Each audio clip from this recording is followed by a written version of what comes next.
Hi guys, so right now we're going to go ahead and review nonfiction text structure, more specifically problem and solution, because that's what we are going to be focusing on, and that is what you are going to be tested on Friday. So nonfiction text structure. Remember, what is a structure? A structure is a building, something that is constructed or built. A text is constructed or built, right? It's made up, it's created, it's put together, and it's a pattern of something. So when you notice a pattern, like in problem and solution, you're going to see that there's a whole bunch of problems, and then the author goes ahead and offers solutions to those problems. So just to review, what is text structure? Text structure refers to the way the author organizes or builds the writing in a nonfiction text. This helps us have a better understanding of what we are reading. Instead of looking at text features such as captions or maps, which you still do pay attention, but you don't use those text features or any text features to see what text structure, story, or text is, you use them more to like answer questions. But instead of looking at the text features, what you are looking at is the actual writing of the text. What is it that's being said in the story or in the text that you are reading? So remember, problem and solution. Authors use text structure to organize information in a nonfiction text. Problem and solution is one kind of text structure. It presents a problem and then explains the steps taken to solve the problem. So you're going to notice that there's going to be a lot of problems presented or one problem presented, and there's going to be solutions to that problem or problems. So let's really quickly practice with a different nonfiction text. Yesterday we did Stephanie Kwolek. Today we're going to be doing something not related to what you've read in the Wonders books. So we're going to use a specific text on crocodiles. Are crocodiles in trouble? In most parts of the world, there are not as many crocodiles as there used to be and are close to becoming endangered. This is a problem because crocodiles are necessary to the balance of nature. I noticed the word or the keywords or signal words, this is a problem.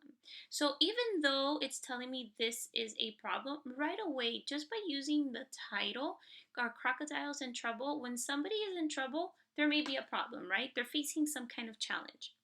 So in this case, crocodiles are facing a challenge. But here it even tells me, it says, this is a problem. So the problem is that the crocodiles are close to becoming endangered. The reason this is a problem is because crocodiles are necessary to the balance of nature. Many crocodiles have died because people dried up the swamps and marshes where crocodiles live. That's a problem because it's telling me how they're becoming endangered. Okay, so this is one reason. Poachers have also contributed to the dilemma. Dilemma, that sounds like a key word, right? A dilemma is a problem. Poachers have also contributed to the problem as crocodiles have been desired for their strong, smooth, leathery skins. In order to preserve, in order to, that's a key word, preserve these mighty creatures. So here it's telling me what I can do to help the problem that's happening, right? Or to solve the problem that's happening. That's that key word, in order to preserve these mighty creatures.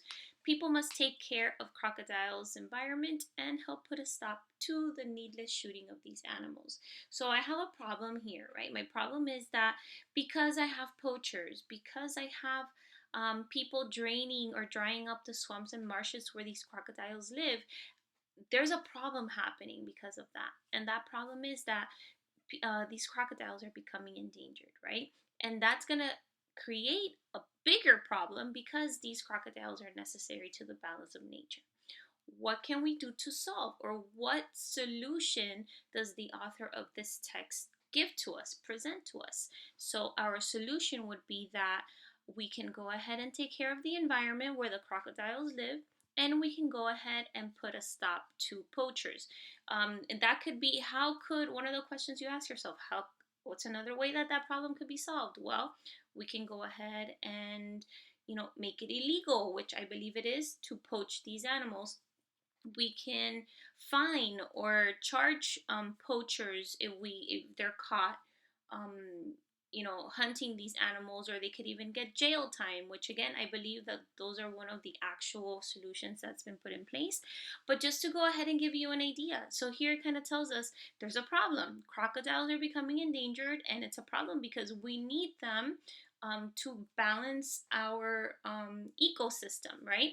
And then they give us, towards the end, they go ahead and the author gives us a solution saying that the way that we can go ahead and help save these crocodiles is by taking care of the environment and putting a stop to the needless shooting of these animals. Okay, pretty simple, right? Okay, so what is or what are the problems? Remember, you can have more than one problem and you can have more than one solution. So one problem is that in most parts of the world, there's not as many crocodiles as there used to be, and they're close to becoming endangered. Another problem, crocodiles are dying because people dried up the swamps and marshes where the crocodiles live. And poachers have also contributed to the dilemma or problem, as crocodiles have been desired for their strong, smooth, leathery skin. So my problems are that the crocodiles are being endangered, people are drying up the swamps, which is why they're becoming endangered, and then poachers are going around hunting these animals for their skin, which also becomes a reason why they are endangered. So what is my solution, or what are my solutions? In order to preserve these mighty creatures, people must take care of crocodiles' environment and help put a stop to the needless shooting of these animals. So, just to wrap it up, a few things to remember.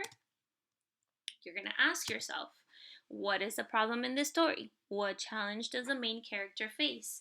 How can the problem be fixed or solved? What is the solution? Could the problem be solved in a different way? So for the alligators, could there be something else that we can go ahead and do? Maybe something could be to add them to the endangered species list, which I believe they are. So even though it wasn't mentioned in the story, that's another solution. That means that they become a protected species. Signal words that suggest the structure of a text is problem and solution. Okay, so problem, issue, dilemma, situation, difficulty, trouble, try, attempt, solved, solution, and fixed. Okay, so if you guys have any questions, you're more than welcome to go ahead and chat with me through Hangouts. Later this week, we'll go ahead and we'll try to do some video chatting. All right, guys, have a great day.